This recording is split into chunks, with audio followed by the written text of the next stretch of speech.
If you're working as a health, fitness, or a wellness professional and you're helping clients improve acid reflux issues, I want to share some studies in this video that help us understand that the circumstances when a client may need to reduce or increase carbohydrates can really vary from person to person. And a lot of us already understand that reducing carbohydrates has a lot of benefits, but for some clients, they really need to increase them. I think some of this information is really going to surprise some folks.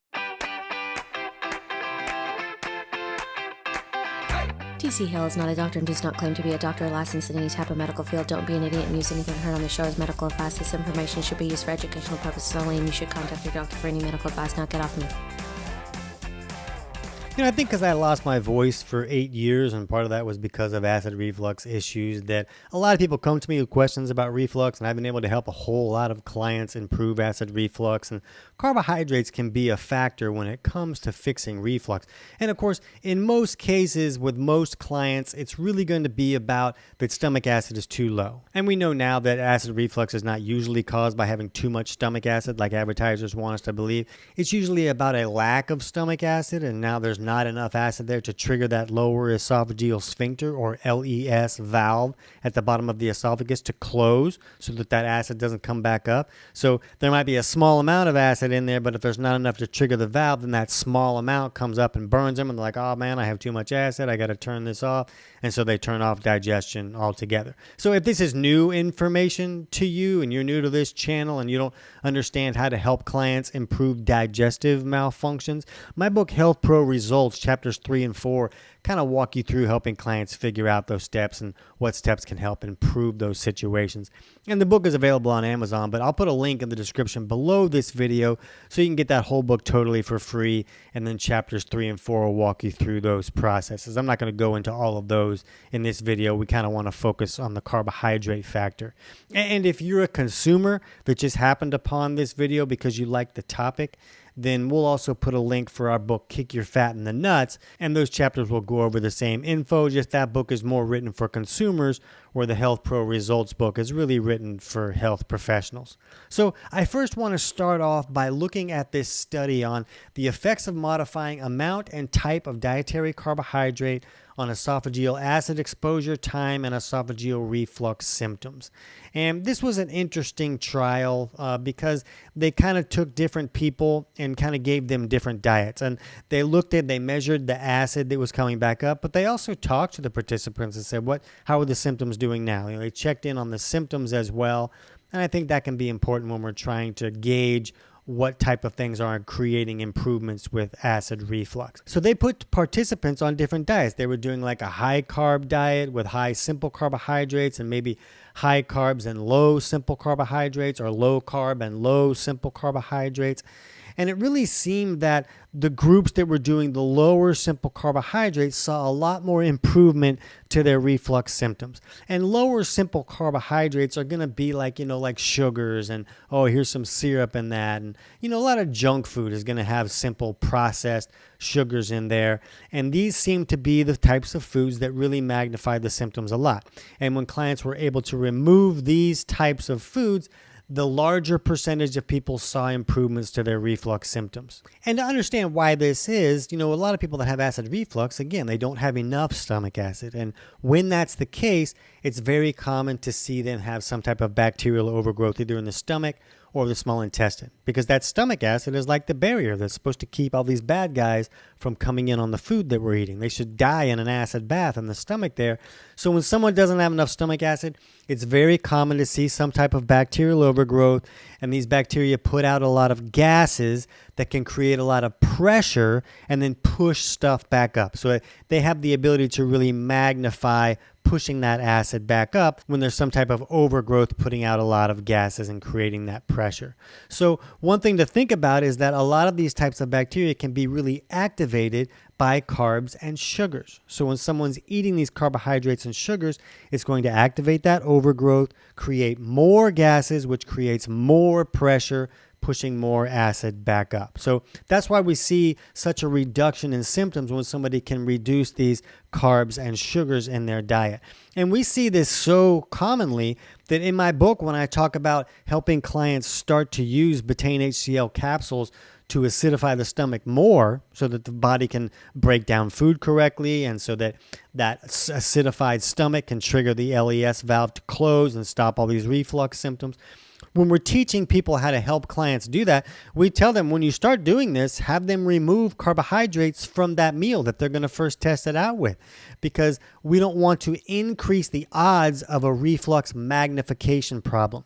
And remember, the best way to create reflux symptoms or to magnify them is to put a little more acid in there, because it won't be yet enough acid to trigger the valve to close, but now there's more acid in there to come back up and burn them. So we have them remove carbs because we just don't want to increase the chance of the carbs activating that bacterial overgrowth and creating more gases that's going to push more stuff back up. So, but just understand what's happening here. When we're looking at these studies and we're looking at this reaction to people, it's usually because there's an overgrowth there. It makes sense that there would be an overgrowth there. When someone doesn't have enough stomach acid, you're almost always going to see an overgrowth with that client, either in the stomach or the small intestine or both. So it makes sense, but that doesn't mean that carbohydrates are always bad for acid reflux. Once a client works up to a full dose of HCl, where they usually say 5, and I'm not telling you to use 5 with your clients, but a lot of clients say that's about when things went well for them. Then once they acidify that stomach enough and they're triggering that valve to close, they can usually reintroduce the carbohydrates, and they do fine with the carbohydrates. They don't get the reflux because now they're acidifying the stomach enough so that the body's working the way that it's supposed to work. So don't view this as carbohydrates cause acid reflux. We just need to understand why they have the ability to magnify those symptoms for some people, and why so many people see improvement when they reduce the carbs. So let's look at this other study on a very low carbohydrate diet improves gastroesophageal reflux and its symptoms. And I'm going to put the links to all of these studies in the description below if you want to dig deeper into these studies. And we'll also look at the effect of a ketogenic diet on gastroesophageal reflux disease, a literature review, and exploratory study. And what's interesting about a lot of these studies, and you'll see other ones out there too, where they're looking at a low-carb diet improving reflux symptoms, you'll see that a lot of these studies, the participants are obese. And this is just my opinion, but when there's a lot of excess weight, that has the ability to push on that LES valve for some people. So even if they're acidifying the stomach enough, that excess weight has the ability to push on that valve so that it doesn't close the way that it's supposed to close. So when people in these studies were reducing carbs, they were also reducing their weight. And it even says in some of these studies that as they lost weight, the reflux symptoms improved. So we just want to look at the different factors that could be going on. It could be for some people that the carbs are not activating an overgrowth that's creating more gases that's pushing things back up. But with an obese individual, it may just be the weight loss itself that's now allowing that LES valve to close the way that it's supposed to close.